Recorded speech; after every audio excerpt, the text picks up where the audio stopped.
In a quiet neighborhood, young Ethan couldn't resist touching what he thought was a mosquito nest attached to the side of an abandoned house. But when he did, a swarm of something far more sinister burst forth, leaving him frozen in terror. Little did he know these were no ordinary insects, and the experts who arrived at the scene were about to make a discovery that would result in the entire community being sealed off. He had only wanted to see the nest up close.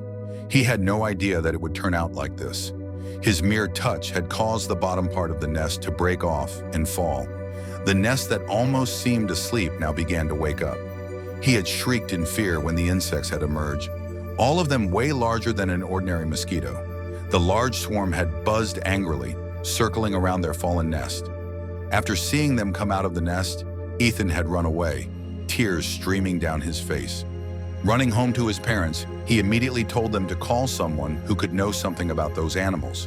His parents, though confused, listened to their son. But through this, only more questions arose. What kind of insects had Ethan seen?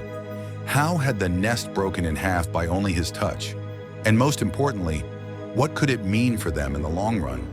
But before we start, smash the like button and make sure to subscribe if you haven't, and hit that notification bell so that you won't miss any new stories. Ever since Ethan was even younger than he was now, he was incredibly interested in bugs. However, his mother had been apprehensive at first as she didn't enjoy insects anywhere in her house. Though instead of saying no, they started with framed insects. Ethan had loved his little framed butterflies and grasshoppers, but that would only be the start of it all. Ethan's mother, Eva, would soon find an insect infestation in her home. What had started off with framed insects soon proved not to be enough for her son. Soon enough, an ant farm had been installed in his room, and another terrarium with stick insects. Ethan wanted a spider, a tarantula. But at this, Eva had put her foot down. She was terribly afraid of them. Ethan understood, but that certainly didn't stop him from finding insects that weren't allowed in his home outside. He would oftentimes say that he befriended the spiders outside of the house, and that they would keep him and his parents safe from all the bugs his mother didn't like. Eva had condoned it, but made him promise that he would never disturb a nest. Ethan had reluctantly agreed to this. Though he had never seen a nest before, he thought it would be cool if he did. He had tried looking for a bee nest before, but was never able to find one. Ethan loved playing outside, but today had strayed a little further than normal. Neither his parents nor him had any idea of the promise he was about to break. Ethan always knew exactly how to get home, making him a great explorer. He had never spotted this through his entire exploration of the woods in his backyard. A little bit away from him stood a house. There weren't any lights on, and the woods seemed to be rotting. But still, he wandered closer, as on the side of the house, he saw something he had never seen before. As he neared them, he saw small insects resting on it, which he recognized as a mosquito. This must be a mosquito nest then. Ethan had no idea of the insects that were actually in the nest. He observed it, hearing the buzzing of the bugs inside. He almost shook with excitement and at one point reached forward to feel the texture of the nest. He stopped, hearing his mother's warning fresh in his head. He had promised her. However, she wasn't here and would never know that he had touched the nest. The shock was evident on his face as he stepped backward, the buzzing growing louder. Out of the hole from the bottom of the nest burst a large swarm of insects. Ethan had no idea what he was seeing, not recognizing the creatures. One thing was certain, they were definitely not mosquitoes or none he recognized. He tried not to scream as they came closer to him. He turned around and quickly ran away from the house. He felt stupid for not listening to his mother and wished that he had, instead of testing the boundaries and his curiosity getting the better of him. His home was in sight, and as he ran up the porch, he slammed into his front door before frantically opening it. His father and mother looked startled at their young son, who, unbeknownst to him, had tears streaming down his face from the shock of it all. His mother, Eva, quickly ran towards him, making sure he wasn't hurt. "I'm sorry, Mama," Ethan cried as he nuzzled in her arms, hugging her as he continued to cry. Though his mother thought he was crying from the impact against the door, it was due to what he had seen. "I touched a nest, Mama. I'm sorry. We need to call someone," he hiccuped from his tears. Those bugs weren't normal. Eva looked at her husband, concern clear on her face. What had Ethan spotted in the woods? She consoled her son before grabbing her phone and dialing animal and pest control. "Hi," she started when they picked up. "You're speaking with Eva. My son has come across a strange nest and I need you guys to remove it." However, when the professionals would find out what it truly was, they would think otherwise. The morning sun illuminated the scene as Dr. Jacqueline Turner and her team disembarked from their van, setting up their equipment meticulously. From behind her glasses, Dr. Turner squinted at the nest, a skeptical arch forming on her brow. "These could just be a rare species of mosquito," she muttered to a colleague, convinced that the panic might be an overblown reaction. Pushing his anxiety aside, Ethan approached Dr. Turner, his voice faltering but determined. "This way, Doctor." "Turner," he said, pointing towards the abandoned house. Reaching the house, the team gathered around the nest. They took note of its size, texture, and the odd spiral patterns that covered it. Dr. Turner, leaning in closely, observed its distinctive structure. "I've seen a lot of nests in my time, but nothing quite like this," she whispered to her assistant, a sense of worry replacing her earlier skepticism. As if on cue, a few of the insects flew out, circling the experts briefly before darting back inside. Dr. Turner's eyes followed their path, a deep frown forming on her face. "I don't recognize these," she murmured, her tone heavy with concern. Dr. Turner, with precision and urgency, began collecting samples from the nest. "Stay back," she warned her team, her eyes reflecting a depth of concern they hadn't seen before. "Ethan, take your family and maintain a safe distance," Dr. Turner shouted, her voice rising above the hum of the insects. One of the pest control technicians, recognizing the gravity of what they were facing, swiftly dialed the local authorities. "We've come across an unidentified nest at the Miller residence," he explained, urgency evident in his tone.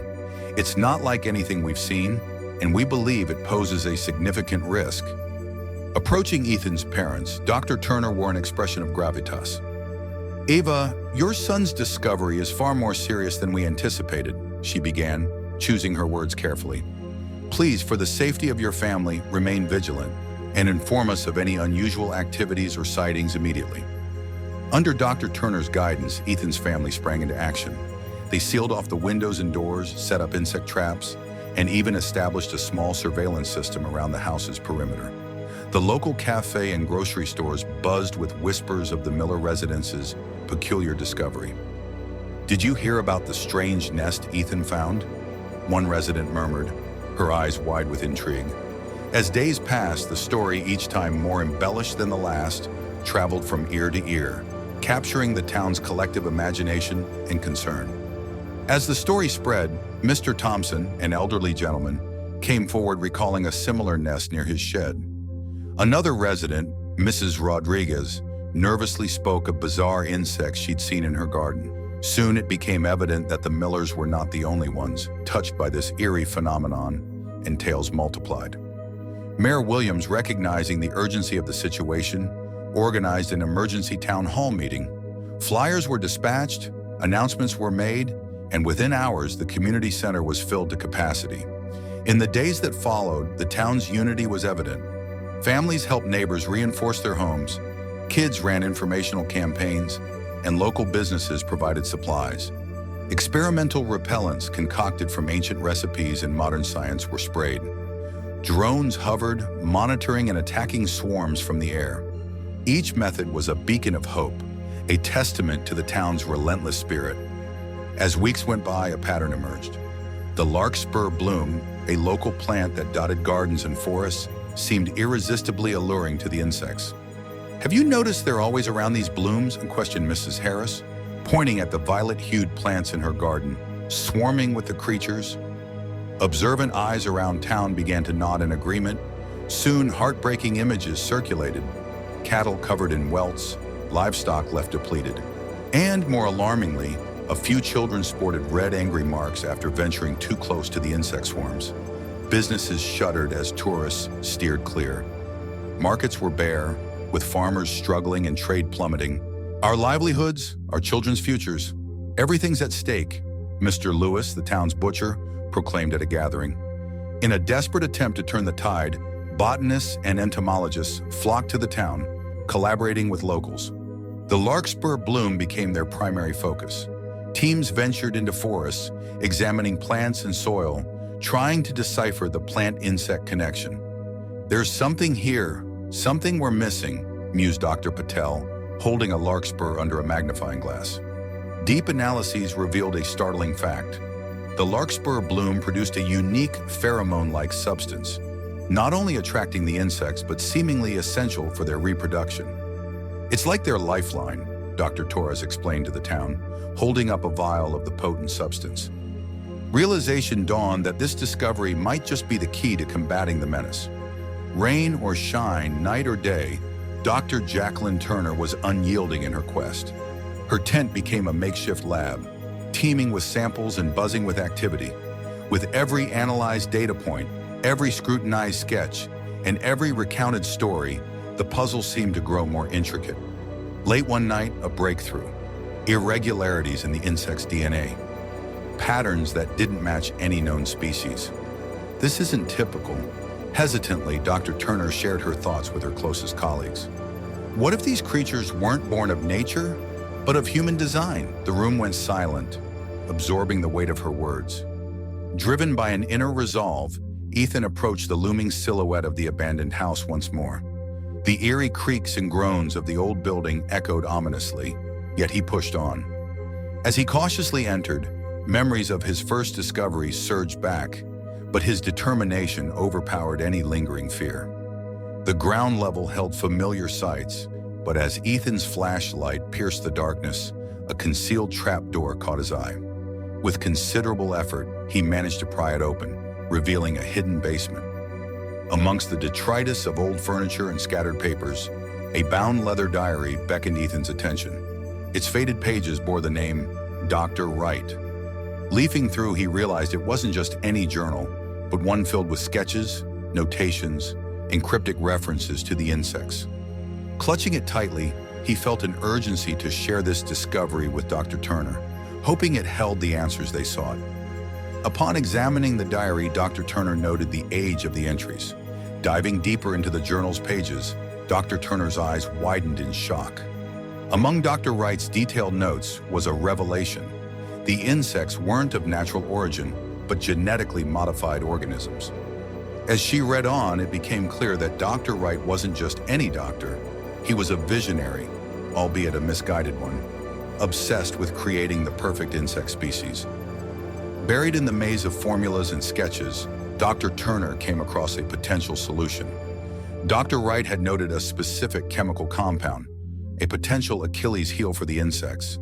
This substance could either repel them or act as a deadly poison, offering a glimmer of hope against the formidable foe. With a newfound sense of purpose, the townspeople came together like never before. Meetings were organized, roles were assigned, and a collective effort took root. "We have a plan," Dr. Turner announced at the town square, inspiring hope and determination in every heart. Their united front against the insects was forming. The town's makeshift laboratories buzzed with activity. Chemists, scientists, and even students, under Dr. Turner's guidance, worked around the clock synthesizing the chemical compound. The scent of the compound wafted through the air, a hopeful aroma signifying the potential end of their woes. The community's efforts bore fruit. Each day, fewer insects were spotted, and with every passing hour, the town's spirit lifted.